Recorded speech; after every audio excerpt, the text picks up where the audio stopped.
Hello guys, today I'm going to show you how you can add extensions on Brave browser. So first of all, open your Brave browser and then we'll go to the top right corner. You'll see 3 horizontal bars here. Press on it. Then we'll go to extensions. If you have any existing extensions, it will appear here. You can turn them on and off from here or remove them. If you want some new ones, you'll have to click on Web Store here. So a new page will appear and you will see a bunch of extensions here. You can search for extensions and themes here. So to show you, I'll just click on one. After clicking, you will see option to add to Brave. So I'll click on that as well.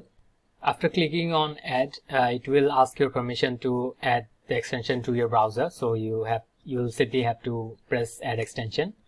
It will take a few seconds to install and download to your browser, and you'll see from here download is in progress. It will take some time. After some time, you'll see that your extension is already added here. You'll see when you press on this extensions button, you'll see that Viola AI Assistant is already good to go. So that was all for today, guys. Thank you for watching. Have a nice day. Bye bye.